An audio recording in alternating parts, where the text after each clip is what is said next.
Hi, Jay Fallon here. Thank you for listening to The Slippery Slope.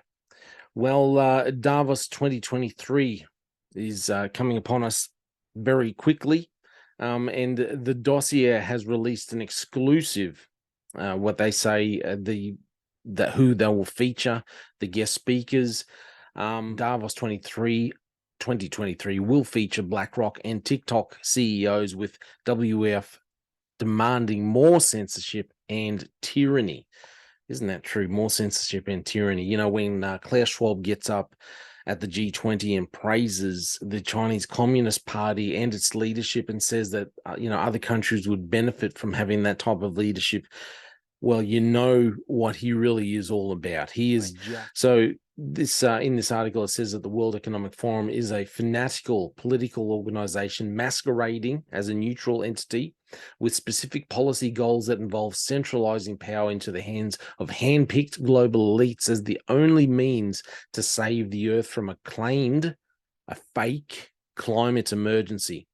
In reality, they've used this fake climate emergency and the COVID-19 as the platforms to keep pushing their agenda, keep pushing us towards the 2030 agenda and the Great Reset. So the annual Davos conference acts as an ultra-exclusive in-person narrative and ideas exchange for this hand-picked ruling class. The WF is led by frontman and President Klaus Schwab, who advocates for a green transition through his misleadingly named stakeholder capitalism agenda, which is very, very misleadingly named, actually, because when you listen to what he's actually saying, read what he's actually proposing, this stakeholder capitalism only has room at the top for a very, very narrow amount of people. Unlike the system that we have at the moment, where if you're willing to work hard and take grasp a hold of opportunities that come before you, you can really help lift yourself up out of poverty. However, with this stakeholder capitalism agenda that he is proposing, is really only room at the top there for, like I said, a a small amount of people. Everyone else would be left languishing at the bottom, eating crickets, owning nothing. He goes on to say, and this stakeholder capitalism agenda amounts to technocratic tyranny. So movements such as the Great Reset, Build Back Better, and the ESG Agenda were pieced together by WEF stakeholders at previous Davos confabs. So the program for Davos 2023 includes events such as why we need battery passports. I don't know why the heck we would need them, but anyway, leading the charge through Earth's new normal, which is featuring Al Gore, that lad, a living wage for all, which that's just a living wage for all. Come on, if people can't see that this is just socialism and keeping everyone at an equal level of poverty, I don't know what is wrong with people these days. So enabling an equitable transition, and when they talk about equitable transitions, it's not really equitable. It's just taking from one group and giving it to another group who don't appreciate because they've never worked for it. The next program on the program list is Beyond the Rainbow, advancing LGBTQ plus rights. That's a whole different thing to talk about. I'll come back to that. Anyway, advancing racial and ethnic equity, which is a lot of garbage. Decarbonizing supply chains, which interestingly enough is moderated by Chinese state television. Finding the right balance for crypto and tackling harm in the digital era. I just want to go back to this Beyond the Rainbow, this advancing LGBTQ plus rights.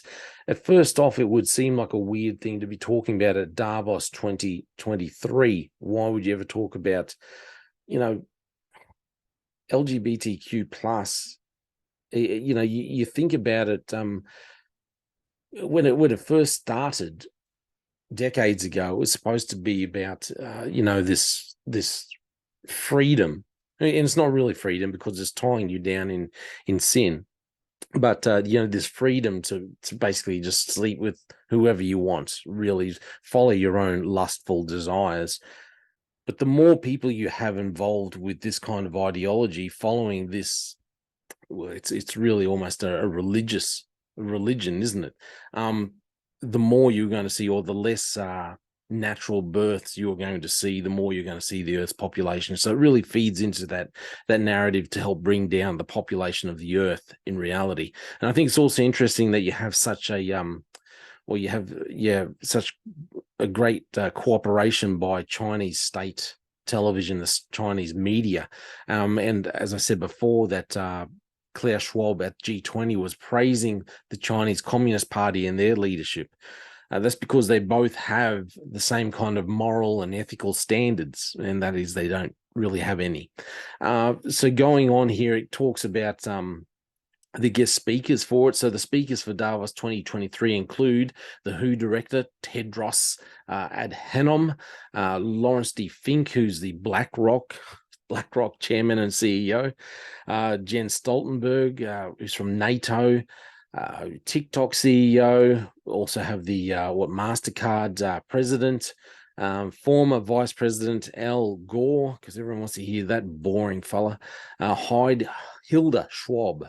I don't know what she's got to do with anything other than being Klaus's wife. Who is this? The China Global Television Network. This is that Tien Wei. Eleanor Sherney, who's the chief news director of the Wall Street Journal. So it's all very much left-leaning and Communist Party media. It's very strange, eclectic. It's because they all have the same kind of ideology. And none of them like free speech. Ina Fried, however you say that, who's from Axios. Brad Smith, who's from Microsoft, because yet again, another group that would really be in favor of bringing the Earth's population down, as we all know from from some of Bill Gates's activities over the last couple of decades. Who else is this? Hadley Gamble, who is from CNBC. Mark Rutte, who's the Prime Minister of the Netherlands. And interesting to have him there because, just when you think that the Netherlands cannot get any further left in the, in politics, they ramp it up and go further left again. Stacey Marie Ishmael, who's from Bloomberg News. Interesting last name there. Larry Madawo from CNN. Jeremy Alari, who's from CEO of Circle. And then this Brad Garlinghouse, CEO of Ripple. So it says here that in recent months, the WF agenda has received fierce blowback in the US from both the civilian population and leaders of free states in America.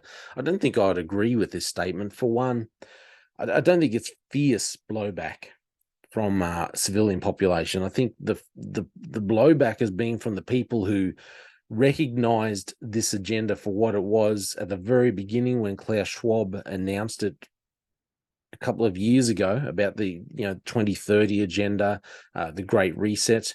The people that recognized it for the tyranny that it is, they're the ones that are pushing back. They've been the same ones who who could see the COVID-19 farce for what it is, that who did not believe the lies that it was just one great big natural accident, and the laboratory next door was just a little simple coincidence. So I just don't think that it is fierce blowback. I think it's really just the people who were already aware of the the garbage coming out of this fella's mouth in the first place.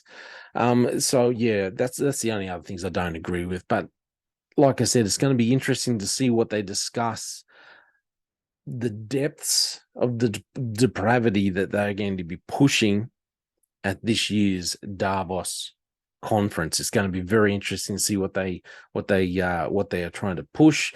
Klaus Schwab really doesn't try and hide what his real agenda, what he really is all about anymore. He comes out and just tells you straight what he wants to do. For some reason, you can stand there and quote what he does and point out the holes, point out the the tyranny behind it, and you still get labeled as being a conspiracy theorist, even though you just state the facts. You can quote him word for word for what he said, and they still label you as a conspiracy theorist. Anyway, very interesting to see what's going to be happening at Davos 2023. See what 2023 has ahead for us. I think it's going to be very interesting. I've said before, I don't think 2023 is going to be any easier than 21 or 22. I actually believe that things will get harder. Things will get harder for us in 2023. But I would implore you, put your faith in God, continue to read your Bible. Look at these things like the Davos 2023 just to keep yourself informed of things. It doesn't mean that we have to live in a spirit of fear. My faith, my trust is in God of the Bible, and I would hope that yours is too. This has all been my opinion. I thank you for listening. Please like and share if you would. Thank you for listening to The Slippery Slope.